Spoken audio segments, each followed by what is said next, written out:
Hai, Assalamualaikum semua. Hari ini jom kita buat kuih asam gumpal dan juga kuih sagupal ataupun sagupa. Kuih ni sangat terkenal di negeri Kelantan dan juga Terengganu. Yang ada inti ni adalah kuih asam gumpal dan yang kosong ni tak ada inti ni adalah kuih sagupal ataupun sebutan yang betul ialah sagupa. Dia ada sabdu dia kat situ. Okey, jom kita mula.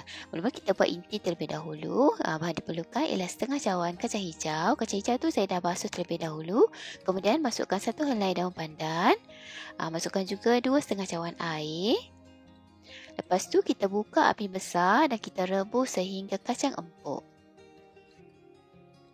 Okey, macam ni nampak kacang ni dah kembang, dah nampak empuk tapi tekstur dia masih lagi berketul-ketul. Saya tambah setengah cawan lagi air supaya dia lebih halus lah. Lepas tu masukkan setengah keping gula nisan. Masukkan juga 1 sudu besar gula. Yang ni pulang, kalau suka manis boleh letak lebih. Masukkan sedikit garam. Kemudian kita gaul rata. Kita renes sehingga inti ni kering. Bila dah nampak macam ni, dia dah kering, bolehlah kita tutup api dan biarkan inti ni sejuk terlebih dahulu sebelum kita gunakan. Ini dia inti kacang hijau kita telah pun siap sepenuhnya. Seterusnya kita kena buat bulat-bulat inti ni supaya senang untuk kita masukkan ke dalam sagu. Okey, untuk mendapatkan saiz yang seragam ataupun sekata, saya gunakan penyukat 1 sudu kecil, sudu metrik. Inti ni kita kena tekan padat sikit dalam sudu tu supaya dia mampat dan bila kita bulat ataupun genting dia tak terburai ataupun tak pecah lah. Okey, kalau tak ada sudu metrik ni, nak buat saiz besar ke, yang tu terpulang, ataupun nak jemput terus genting-genting macam tu pun boleh juga. Cuma nanti dia punya saiz tu tak akan seragam lah, dia mesti akan ada besar kecil macam tu. Kalau tak nak guna inti kacang hijau, boleh guna inti kacang merah yang ready made ada jual kat kedai tu pun boleh.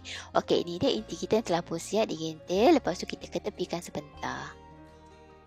Okey, langkah seterusnya kita buat bahagian sagu pula. Kita perlukan 1 cawan sagu mutiara. Sagu ni kita kena basuh sikit lah. Bukanlah basuh beria sangat. Kalau nyai pula kita punya sagu, kita cuma macam siram dengan air. Lepas tu kita biar sekejap. Macam just tap-tap saja dengan air. Lepas tu kita toskan air yang ada dalam mangkuk tu. Lepas toast tadi, kita biarkan lebih kurang 10 minit macam tu supaya air tu betul-betul sejat lah, betul-betul tertapis dan sagu tu nampak kering sikit lah. Lepas tu kita masukkan ke dalam mangkuk dan kita siram dengan air panas. Air panas ni lebih kurang setengah cawan. Jangan banyak sangat tau sebab nanti sagu ni akan macam terlalu lembek. Susah kita nak bentuk nanti. Lepas kita siram-siram ni, kita kena macam kacau-kacau supaya sagu ni sekata dengan air panas. Kita gaul je supaya dia sagu ni kena dengan air panas tu. Dah siap-siap gaul macam ni, kita biarkan selama lebih kurang 10 minit supaya sagu ni kembang dan sagu ni sejuk sikit lah untuk kita pegang. Okey, lepas dah 10 minit, agak-agak kita dah boleh pegang sagu ni. Kita ambil sedikit sagu. Ini saya guna penyukat 1 sudu besar supaya saiz dia sama lah. Kalau nak ambil macam tu pun boleh. Lepas tu kita kepal-kepal dia sikit ataupun gumpal. Sebab tu nama dia sagupa, sagu yang digumpal ataupun sagu yang dikepal. Okey, lepas tu kita lepehkan sedikit sagu ni.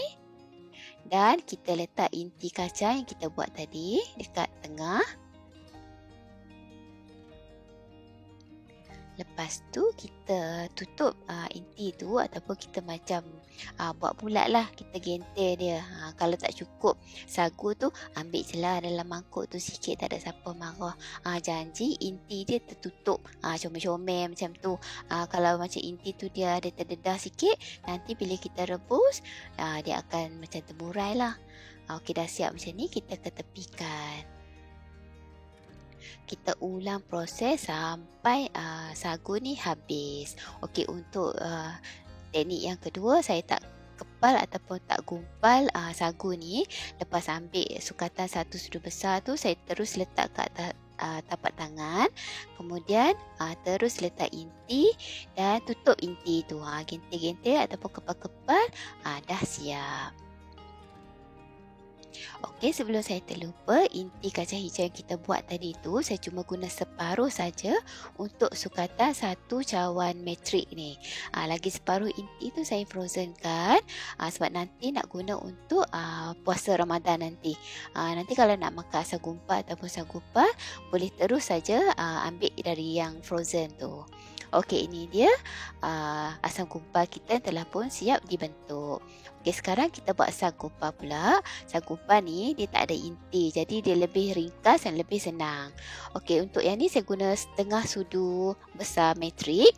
Kita tekan dia padat sedikit supaya dia tak terbuka ataupun tak terburai masa kita rebus nanti. Ini lebih cepatlah. Kerja pun senang. Seterusnya kita perlukan 3 cawan air,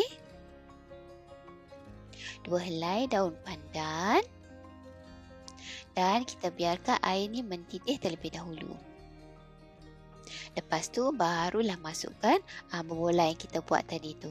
Kita masukkan yang ada inti terlebih dahulu, yang asam gumpal tadi tu. Lepas tu baru kita masukkan yang kosong, yang tak ada inti. Sebab yang ada inti tu dia ambil masa sikit lah untuk masak.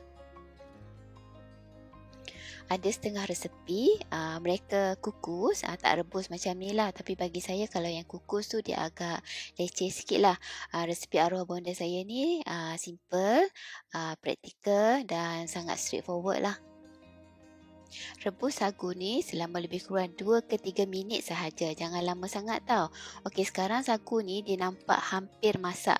Masih ada putih-putih lagi dekat bahagian dalam. Kemudian masukkan 1 cawan santan pekat. Yang ni saya guna santan kotak 200 ml, satu kotak kecil tu.